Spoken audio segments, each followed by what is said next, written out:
Over $1.5 billion in trade is landlocked at the ports of Long Beach and Los Angeles, California, waiting for rail service. Rail dwell in San Tropez Bay is over 11 days, almost four times what it was back in January of 2022, and a labor dispute between rails and unions have led the Biden administration to essentially establish an emergency board on Friday 2 weeks ago to head off the potential for a strike. Now, meanwhile, this entire pileup that we're seeing of containers on container ships that are bound for railways, waiting for the ports of Los Angeles and Long Beach, California, continues to pile up to this day. Now, railroad workers are fed up and pissed over increased labor demands. They're pissed over a lack of adequate pay, benefits, and more.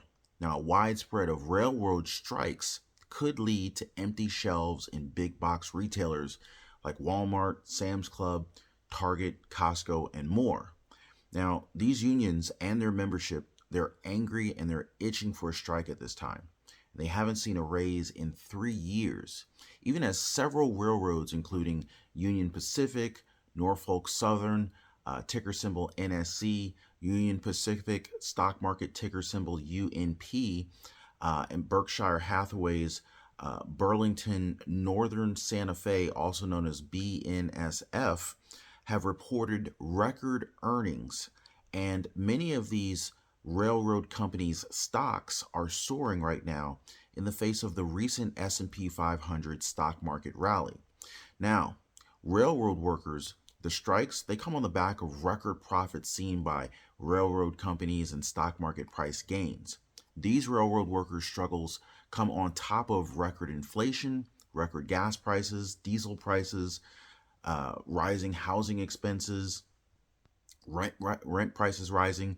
And according to a recent statement released, this new, what they're calling this high vis attendance policy, is based on a points system and is designed to penalize employees for taking days off. Why would you penalize an employee for using their benefits? Makes no sense to me. Is this more corporate greed or control attempting to be exercised on the employee? Now, employees will receive 30 points for the rest of their time with the company, and they have certain amounts of points taken away for taking days off on weekends, weekdays, or holidays. A longtime BNSF employee told a recent TV channel in Texas, the employee said once a worker goes below 30 points, an offense is triggered, and that can result in an employee being suspended or even terminated. BNSF went to federal court this week, essentially arguing the change their attendance policy hasn't been made in 20 years, and that the change is not significant enough for workers to be able to go on strike under federal law, at least according to the AP. Now, one employee that spoke with KCEN told the TV station that the attendance policy change would mean instead of being available 24 hours a day, 7 days a week for about 75% of their time, workers would have to be available for work about 90 to 95% of the time if they don't want to risk potential discipline. Now, this is just crazy.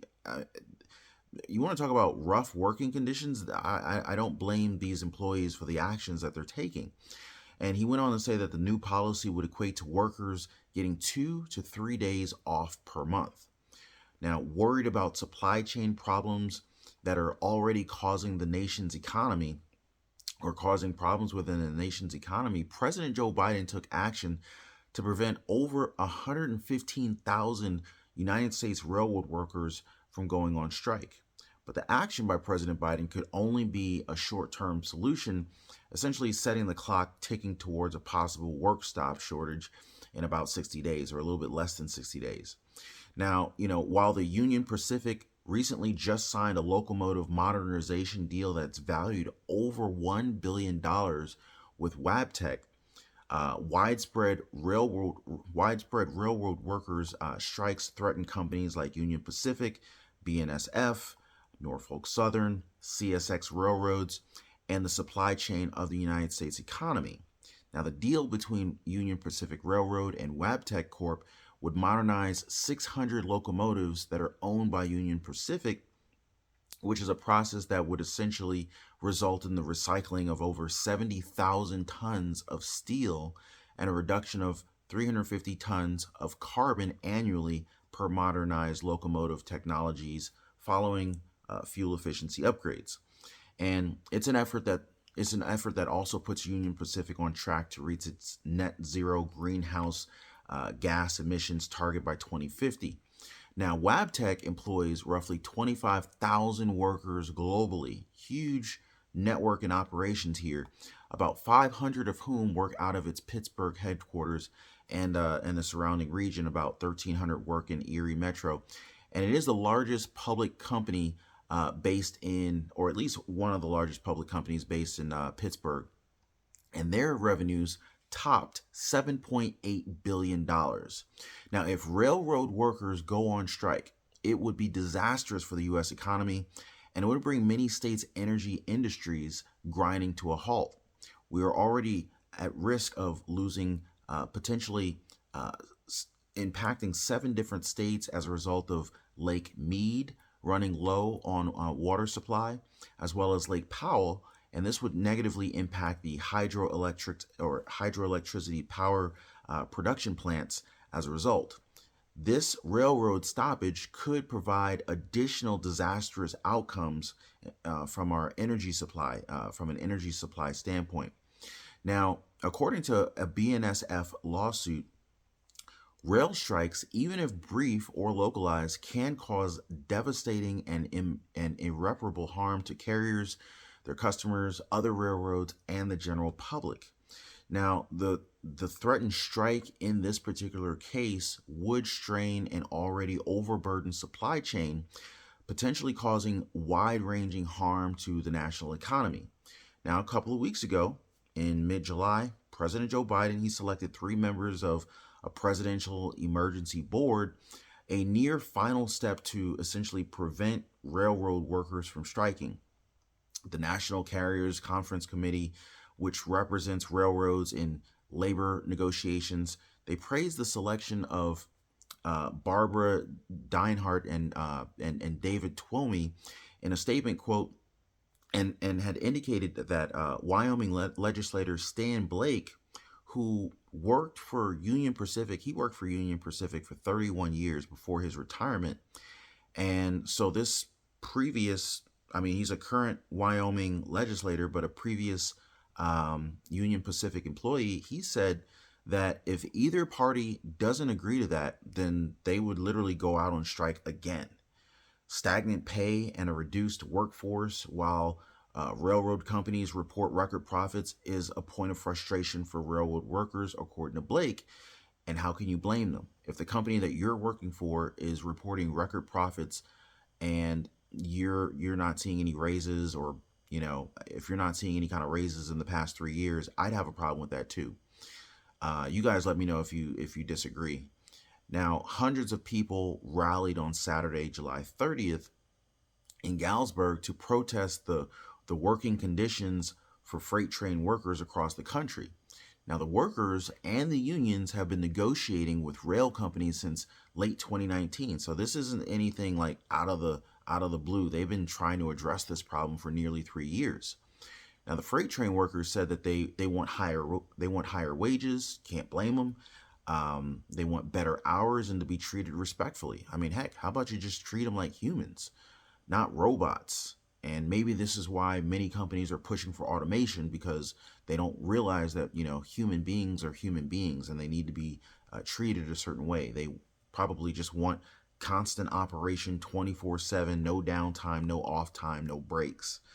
Anyway, so, labor union vice president Nick Allen, he said that they're just looking for a fair contract for ourselves and for our families, looking for the pay raises that we haven't received since our contract ended in 2020.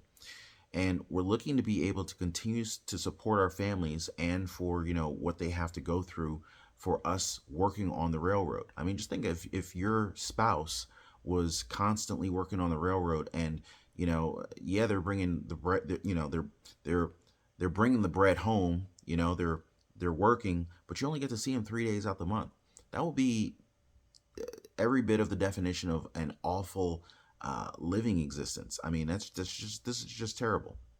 And workers are, they've said that companies are also trying to reduce crew members on a train down from 2 to 1, which is a move that they claimed is a safety issue. Legislative Director Jordan Boone, he said that the one-man operations are especially dangerous when the train's carrying hazardous cargo. He also went on to say that, we've had disasters in Canada blowing up whole towns with a one-man crew operation. That can't be good.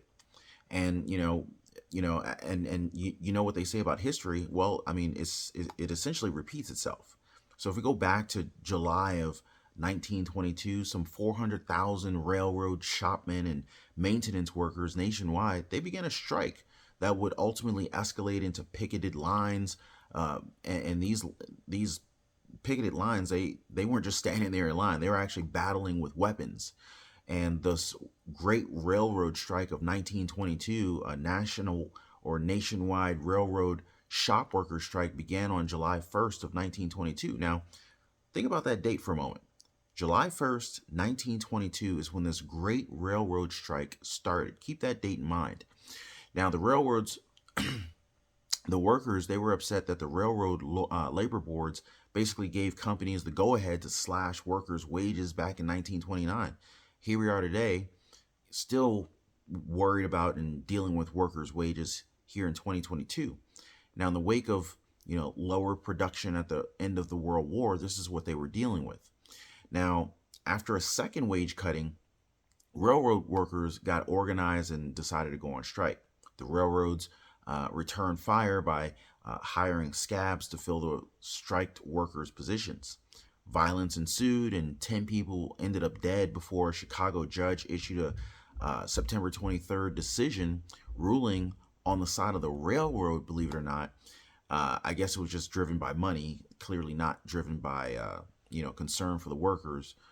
But anyway, now with the rapid growth and consolidation of railroad systems after 1870, union organizations sprung up covering the entire nation. Now, by 1901, 17 major railroad brotherhoods were in operation, and they generally worked amicably with management, which recognizes their usefulness. Now, their main goal was building insurance and medical packages for their members and essentially negotiating bureaucratic work rules that favored their membership, such as seniority and grievance procedures. Now, on September 1st, the U.S. government stepped in and a federal judge issued a sweeping injunction against striking, assembling, picketing, casually known as this Daughtry injunction. Unions bitterly resented the injunction. A few sympathy strikes shut down some railroads completely. But the strike eventually died out as many shopmen made deals with the railroad on the local level.